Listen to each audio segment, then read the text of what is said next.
Hello guys, simulan na natin magluto ng Chinese soup. Ayan, simple lang. Meron carrots, tapos green radish, cut ng ganyan, and saka lotus roots, carrots, and yung tubo, yung sugar cane, yung tubo sa atin. Dito sinashalo yan siya sa paggawa ng soup. Yan siya. Cut lang na ganyan. Slice mo lang ng ganyan. Malaki-laking pagkahiwa. Yan siya. Tapos ilagay sa bowl. Yan ay tubo. Tubo. Yung ginagawang asukal. Tapos ibabad mo siya sa tubig, and then lagyan ko ang pot ng mainit na tubig agad galing sa kettle.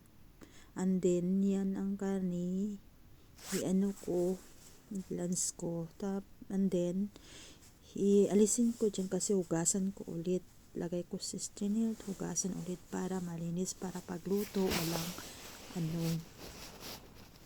walang marurumi na lutang. Ayan, hugasan ko isa-isa para malinis siya. Tapos hugas ulit. Ayan, pinutuyo. Tapos lagyan na naman ng mainit na tubig yung at saka yan na mga na-slice ko. Yan siya, ilagay ko na sa lutuanan, sa calderine. Yan, nilagay ko lahat ng mga gulay,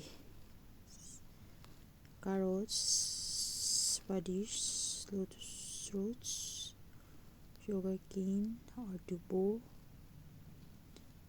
And then nagbili din ako ng yan siya sa Chinese store.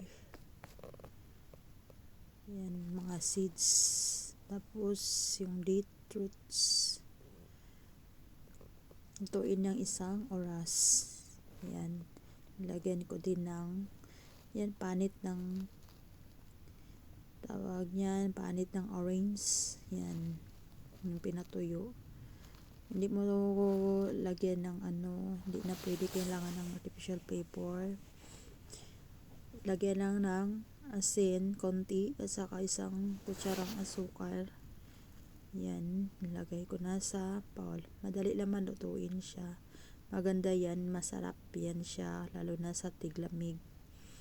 Tapos may benefits din yung mga buto-buto na mga karne, kaya makaano ng collagen, produce ng collagen. Hindi mo na kailangan mag-ano pa ng collagen, makukuha mo na sa ganyan, sa soup. And thank you. God bless everyone.